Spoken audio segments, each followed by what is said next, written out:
Assalamualaikum warahmatullahi wabarakatuh. Kami dari kelompok 4 ingin mempresentasikan hasil kerja kelompok kami yang bertema hukum Islam dan perbedaan mazhab.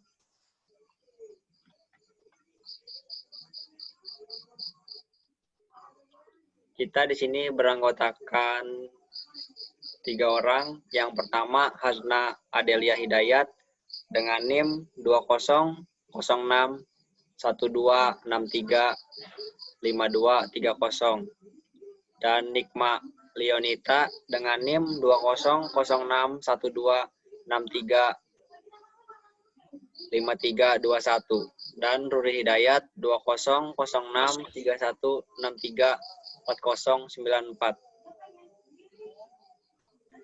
Di sini kita ada 4 materi. Yang pertama hukum Islam, yang kedua sumber hukum Islam, yang ketiga perbedaan mazhab, yang keempat akomodasi kearifan lokal.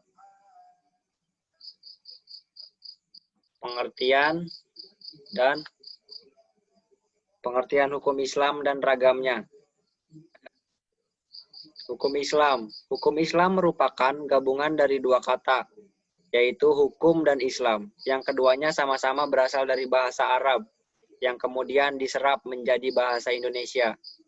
Secara etimologi, kata hukum atau al-hukm berarti mencegah atau memutuskan. Menurut terminologi usul fiqh, hukum atau al-hukm berarti kitab atau kalam. Allah yang mengatur amal perbuatan orang mukallaf, baik berupa iktidla, perintah, larangan, anjuran untuk melakukan, atau anjuran untuk meninggalkan, takhir, atau kebolehan bagi orang mukallaf untuk memilih antara melakukan dan tidak melakukan, atau wanda, atau ketentuan yang menetapkan sesuatu sebagai sebab, syarat, atau mani atau penghalang.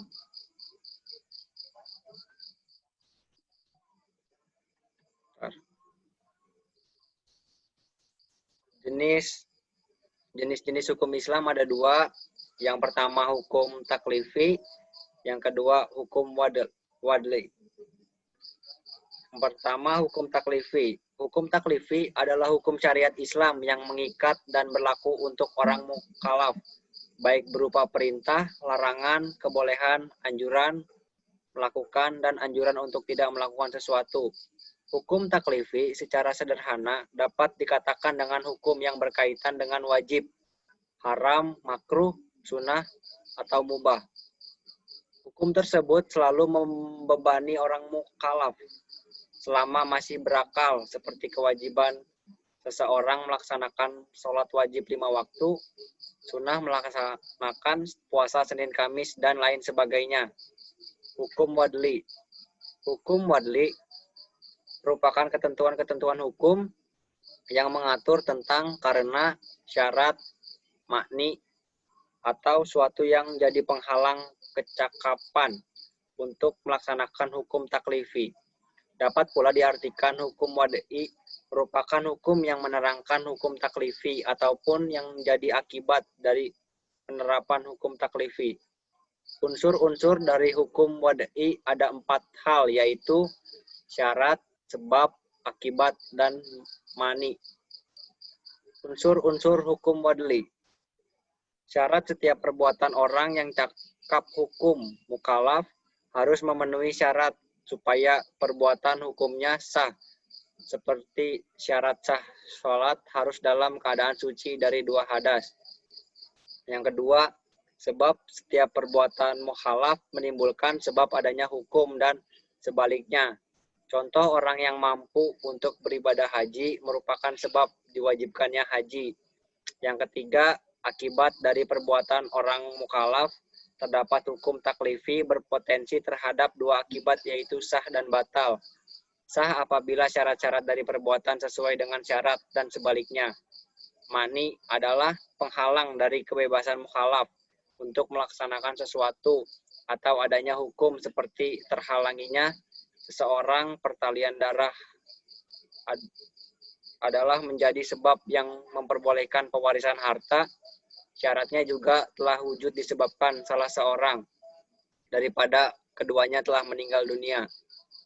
Dan yang selanjutnya akan dibacakan oleh Hasna. Sumber hukum Islam terbagi menjadi 3,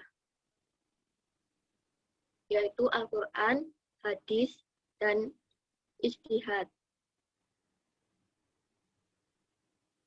Yang pertama, Al-Quran. Al-Quran sumber pokok hukum Islam. Secara etimologis, Al-Quran berarti bacaan atau yang dibaca. Secara terminologis, menurut Imam Syukani, Al-Quran adalah kalam Allah yang diturunkan kepada Rasulnya, Muhammad bin Abdullah dalam bahasa Arab, dan maknanya yang murni yang sampai kepada kita secara mutawatir. Komposisi Al-Quran. Menurut Khalaf, karena semakin banyaknya persoalan umat manusia, oleh karena itu diperlukan penafsiran terhadap Al-Quran yang disesuaikan dengan konteks perkembangan zaman.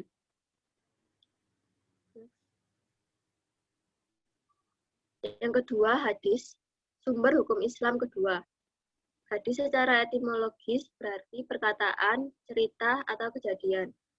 Secara terminologis, menurut Mana al-Katan, segala sesuatu yang datang dari Nabi Muhammad, baik berupa perkataan, perbuatan, maupun ketetapannya.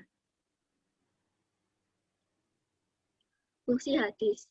Yang pertama, mempertegas dan memperkuat hukum yang telah ada dalam Al-Quran.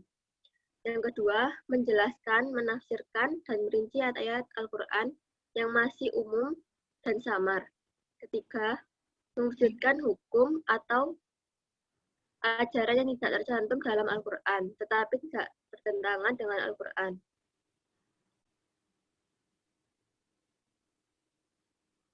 Yang ketiga, ijtihad, sumber pelengkap hukum Islam.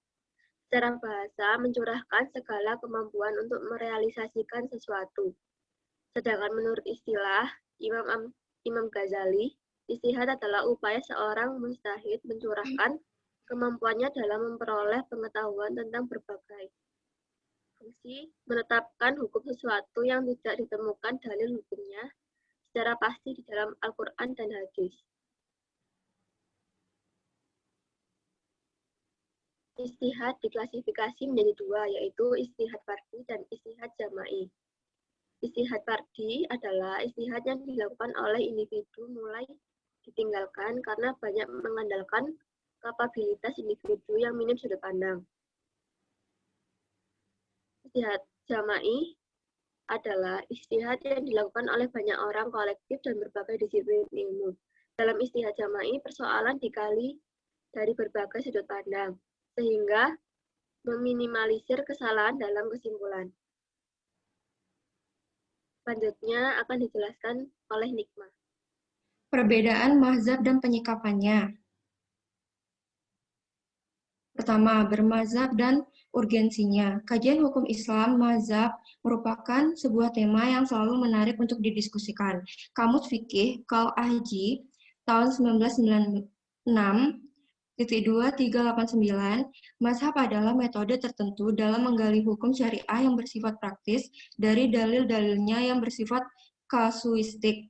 Mazhab tidak hanya digunakan dalam konteks fikih, tapi juga dalam bidang akidah dan politik. Para ulama membagi nas-nas atau teks-teks syariah menjadi 2, yakni qot'i dan zani. Qot'i artinya mutlak, absolut, dan bebas dari penafsiran.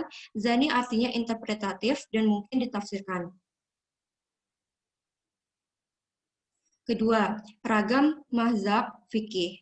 Mazhab fikih didirikan oleh Abu Hanifah Nu'man bin Sabit al-Kufi yang lahir di Irak pada tahun 80 Hijriah atau 699 Masehi. A. Mazhab Hanafi adalah mazhab yang paling dominan di dunia Islam dengan pengikut sekitar 45%. Karakteristik yang paling menonjol adalah penggunaan rasio yang dominan. B. Mazhab Maliki didirikan oleh Imam Malik, seorang ulama yang lahir dan besar di kota Madinah. Awal mula mazhab ini tersebar di Madinah kemudian dianut oleh penduduk Tunisia, Maroko, Aljazair, Bahrain, Kuwait, Mesir, dan beberapa daerah Afrika. C. Imam Syafi'i. Mazhab Imam Syafi'i sering dianggap sebagai mazhab tengah. Imam Syafi'i mengeluarkan fatwa keagamaan, qaul qadim, atau pendapat lama di Irak, qaul jadid, atau pendapat baru di Mesir. D. Imam Hanbali. Pendiri mazhab Hanbali ialah Imam Abu Abdullah Ahmad bin Hanbal bin Hilal Az-Zalihi Asy-Syaibani. Mazhab Hanbali awalnya berkembang di Baghdad, Irak, dan Mesir dalam waktu yang sangat lama. Pada abad 12, mazhab Hanbali berkembang di Arab Saudi, terutama pada masa pemerintahan Raja Abdul Aziz As-Suudi. Kemudian, akomodasi kearifan lokal. Uruf dalam bingkai hukum Islam. Ketika Islam diturunkan, masyarakat Arab sebagai penerima pertama ajaran agama Islam, kala itu memiliki budaya dan adat istiadat atau uruf sendiri. Nabi Muhammad SAW melalui bimbingan Allah dengan cukup cerdik mengetahui sosiologi masyarakat Arab pada saat itu, sehingga beliau mampu mengemas tradisi-tradisi Arab untuk mengembangkan Islam tanpa menghilangkan perilaku dan tradisi masyarakat Arab secara keseluruhan. Kebiasaan-kebiasaan baik menjadi bagian hukum Islam itu sendiri. Al-Datu Muhakkamah atau tradisi atau budaya bisa menjadi dasar penetapan hukum. Demikian rumusan kaidah hukum tersebut. Namun, harus diperhatikan bahwa kebiasaan yang berlaku tidak boleh bertentangan dengan spirit atau semangat Islam yang tertuang dalam Al-Quran dan hadis. Jika bertentangan, maka dengan sendirinya kaidah ini tidak berlaku. Menjandingkan hukum Islam dengan tradisi lokal. Nabi Muhammad SAW sebagai pembawa misi Islam diutus untuk memperbaiki apa yang sudah ada menjadi lebih baik dan tidak menghapus yang sudah ada kemudian menciptakan semua menjadi baru. Ketika penyebaran Islam di Indonesia oleh tokoh-tokoh Islam seperti Wali Songo, mereka mendakwah dengan cara yang akomodatif dengan budaya Jawa. Wali Songo mampu memadukan antara ajaran Islam dengan budaya dan tradisi masyarakat Jawa, mempermudah masyarakat untuk menerima agama Islam dan menganutnya. Jadi kesimpulannya, ajaran agama Islam yang bersumber dari Al-Quran dan hadis syarat dengan penafsiran, dan penafsiran tidak bisa dipisahkan dengan tempat dan waktu. Dalam proses tersebut terdapat dialog antara penafsiran terhadap Al-Quran dan hadis dengan struktur budaya masyarakat di mana tafsir itu dilakukan. Dengan demikian, satu hal penting yang patut dicatat adalah bahwa Islam tidak selalu identik dengan bangsa dan budayaan Arab. Sekian dari kelompok kami. Wassalamualaikum warahmatullahi wabarakatuh.